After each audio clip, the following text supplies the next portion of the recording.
Lundi 3 décembre 2018, mesdames, messieurs, bonjour et bienvenue dans ce journal. Voici les titres.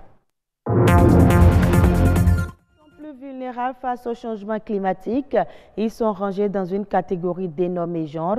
Les femmes, vieillards et les enfants payent le prix fort du réchauffement de la planète.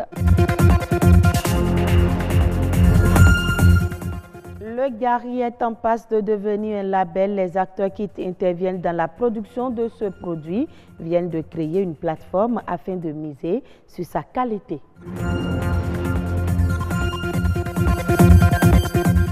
Le bien-être des nouveau-nés au cœur du 8e congrès de l'Association des pédiatres d'Afrique noire francophone. Les participants ont échangé et partagé leurs expériences.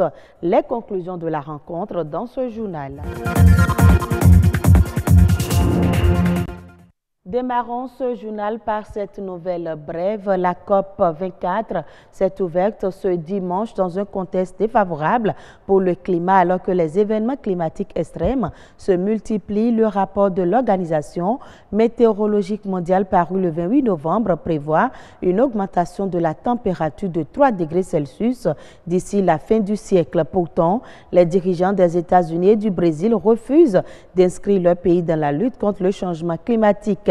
À Katowice, les quelques 200 États participants devront discuter de la mise en œuvre de l'accord de Paris de 2015 qui vise à limiter le réchauffement en dessous de 2 degrés Celsius, voire 1,5 d'ici la fin du siècle. Les pays les plus pauvres devraient quant à eux rappeler les pays du Nord à leur promesse de porter à 100 milliards d'euros par an d'ici 2020 le financement aux politiques climatiques du Sud. Cette COP24 doit enfin marquer l'aboutissement du dialogue de Talanoa, un processus initié par les îles Fidji à la COP23 qui vise à faire avancer la discussion politique. Les chefs d'État et de gouvernement invités ce lundi pourront donner un premier signe de leurs intentions, mais peu d'entre eux ont confirmé leur venue à ce sommet d'une journée. Et parlant des changements climatiques, ils constituent une double peine pour les femmes, les vieillards et les enfants. Cette catégorie de personnes à mobilité réduite est classée dans un groupe dénommé genre. Ils sont plus vulnérables face au changement climatique que les hommes. Loin d'être des victimes, ils doivent être considérés comme des acteurs de changement et impliqués dans les actions d'adaptation et d'atténuation. Que comprendre par le concept genre et changement climatique? Priska Djimadja, point focal genre et changement climatique au ministère du cadre de vie, explique. Les femmes, les hommes, les enfants, les personnes âgées qui sont regroupées dans le concept genre, parce que quand on parle souvent de genre, les gens font référence à la femme, mais ça inclut tous les groupes vulnérables avec qui on doit mener des actions pour arriver à bout des phénomènes de changement climatique. Le niveau de vulnérabilité n'est pas le même pour tous les groupes vulnérables. Si je prends par exemple la femme, elle est doublement frappée par les changements climatiques. Elle subit les effets que les hommes subissent, mais également les moyens de subsistance de la femme est aussi impactée par les changements climatiques.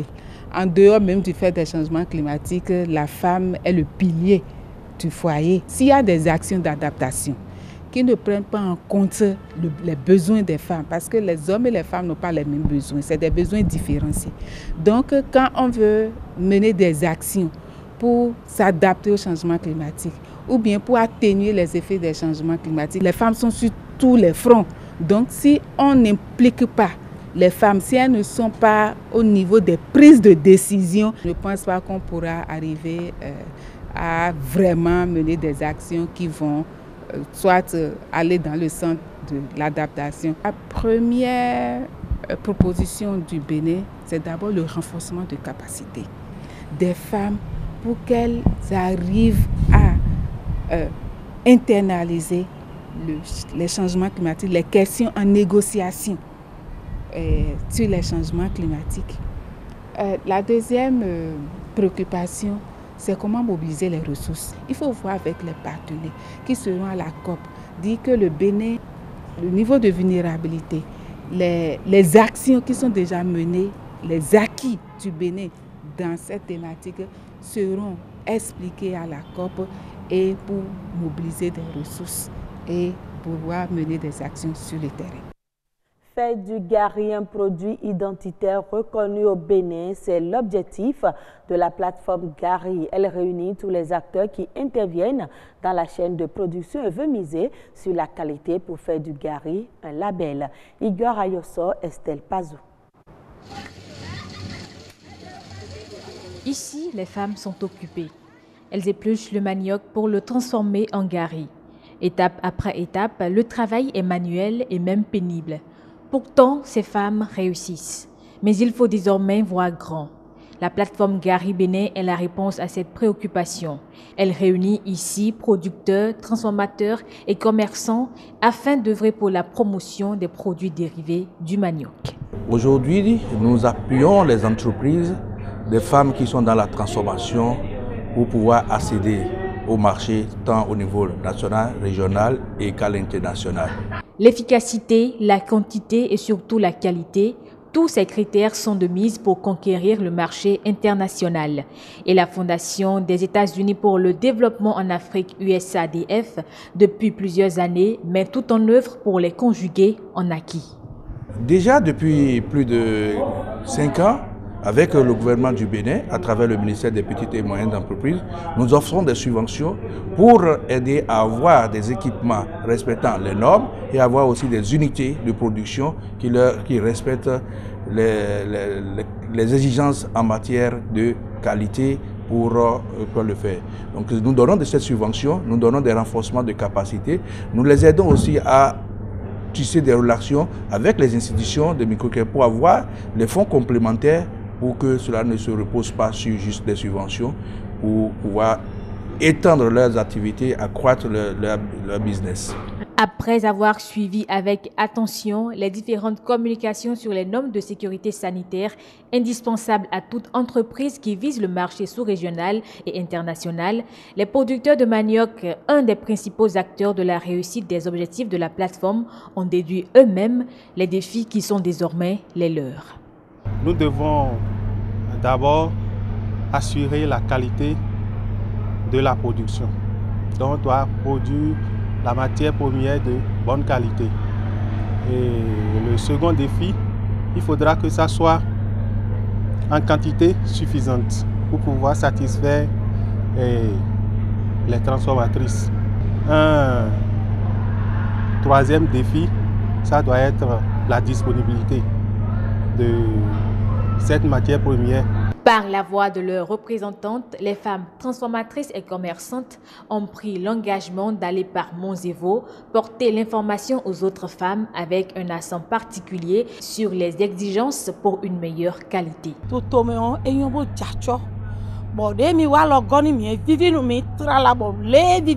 La plateforme Gari est une belle initiative et nous en sommes heureuses. Nos sœurs transformatrices, où qu'elles soient, auront un compte rendu fidèle, surtout en ce qui concerne l'entretien et la qualité du gari.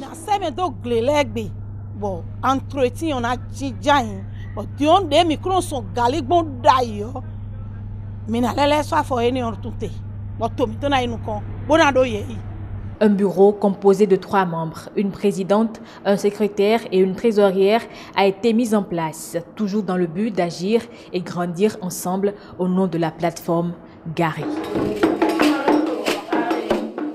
Soins à l'enfant africain dans la perspective des objectifs de développement durable, c'est le principal thème qui a gouverné les travaux du 8e congrès de l'Association des pédiatres d'Afrique noire francophone et du 4e congrès de la Société béninoise de pédiatres venus de plusieurs pays d'Afrique francophone, et ce durant 4 jours. Ces acteurs ont échangé et partagé leurs connaissances pour un mieux-être des nouveau-nés, des enfants, adolescents africains. Au thème des échanges, c'est la satisfaction selon les participants. Suivons un extrait des rapporteurs du travaux. Il est au micro de Enoch Rumpati et Miché Elegbe. Lorsqu'on est dans la science, il faut échanger avec ses collègues et puis partager ses expériences. C'est ce que nous avons fait avec tous nos collègues des pédis qui ont en partage le français en Afrique au sud du Sahara. Et donc, pendant ces 4 jours-là, chacun est venu avec ses expériences et nous avions échangé pour voir comment nous allons faire pour que les enfants africains ne meurent plus comme ils meurent maintenant. Quelles sont les stratégies qu'on peut utiliser? Quelles sont les possibilités qui existent déjà, qu'on peut mettre en pratique, et quelles sont les autres qu'on peut chercher à aller acquérir pour que ces enfants-là ne meurent plus.